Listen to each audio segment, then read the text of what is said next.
मोहरूप दलदल से पार हो जाने के कारण इस लोक और परलोक के भोगों से सर्वथा विरक्त हुई बुद्धि का जो विक्षेप दोष से सर्वथा रहित हो जाना और एकमात्र परमात्मा में ही स्थायी रूप से निश्चल टिक जाना है, यही उसका परमात्मा में अचल और स्थिर ठहर जाना है। भगवान श्री कृष्ण अर्जुन से कहते हैं, श्रुति विप्र प्रतिपन्ना ते यदा स्थास्यति निश्चला समाधावचला बुद्धिस्तदा योगम वाप्स्यसि। भांति भांति के वचनों को सुनने से विचलित हुई तेरी बुद्धि जब परमात्मा में अचल और स्थिर ठहर जाएगी, तब तू योग को प्राप्त हो जाएगा, अर्थात तेरा परमात्मा से नित्य संयोग हो जाएगा।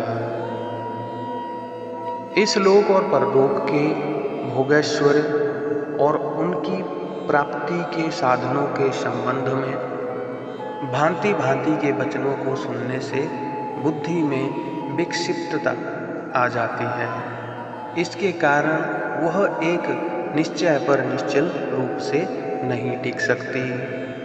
अभी एक बात को अच्छी समझती है तो कुछ ही समय बाद दूसरी बात को अच्छी मानने लगती है। ऐसी विक्षिप्त और अनिश्चयात्मिका बुद्धि को श्रुति विप्रतिपन्ना बुद्धि कहा गया है और यह बुद्धि का विक्षेप दोष होता है।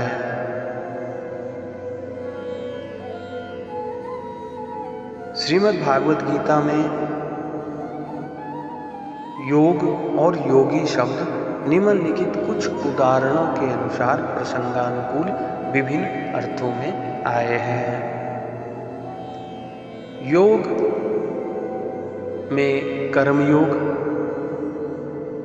यहाँ योग में आरूढ़ होने की इच्छा वाले के लिए कर्म कर्तव्य बताए गए हैं। इस कारण योग शब्द कर्मयोग का वाचक है। ध्यान योग, वायु रहित स्थान में स्थित दीपक की ज्योति के समान चित्त की अत्यंत स्थिरता का वर्णन होने के कारण यहाँ योग शब्द ध्यान योग का वाचक है। समत्व योग, योग में स्थित होकर आसक्ति रहित हो तथा सिद्धि असिद्धि में संबुद्धि होकर कर्मों के करने की आज्ञा होने से यहाँ योग शब्द समत्व योग का वाचक है। भगवत प्रभाव रूप योग, इसमें आश्चर्यजनक प्रभाव दिखलाने का वर्णन होने से यह शक्ति अथवा प्रभाव का वाचक है।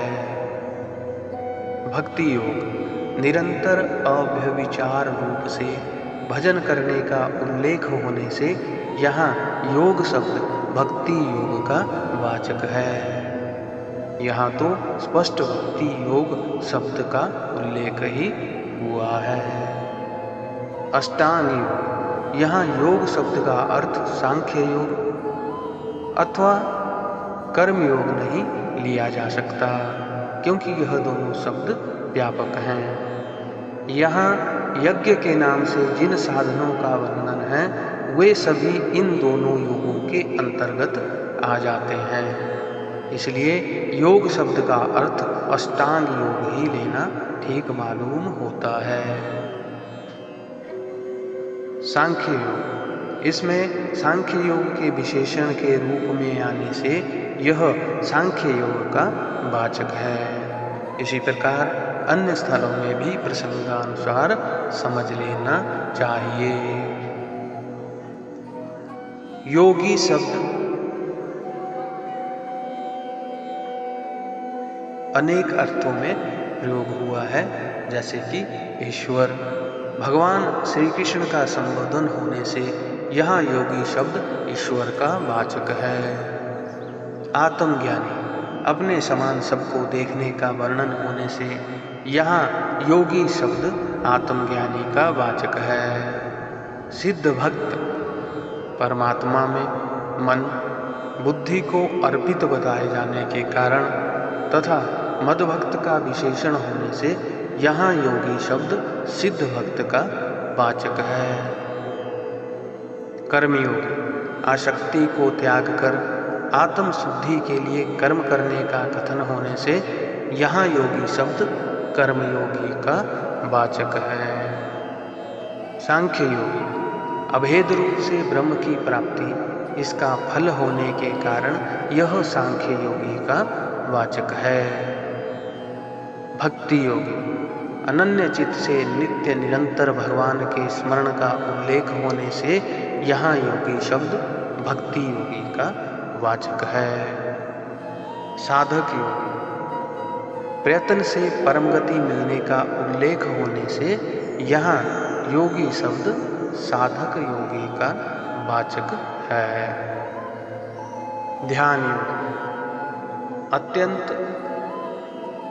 एकांत स्थान में स्थित होकर मन को एकाग्र करके आत्मा को परमात्मा में लगाने की प्रेरणा होने से यहाँ योगी शब्द ध्यान योगी का वाचक है।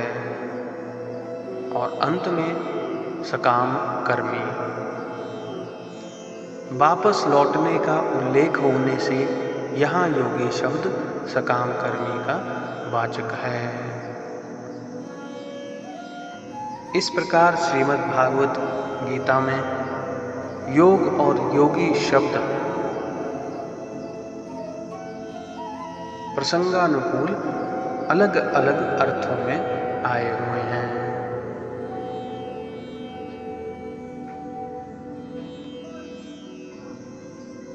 योग का प्राप्त होना क्या है?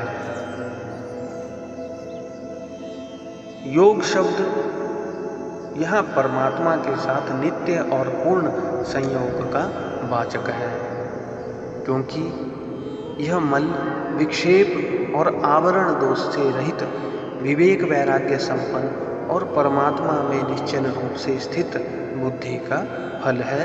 और इसके बाद ही अर्जुन ने परमात्मा को प्राप्त स्थित प्रज्ञ पुरुष के लक्षण पूछे हैं, और इससे भी यही सिद्ध होता है।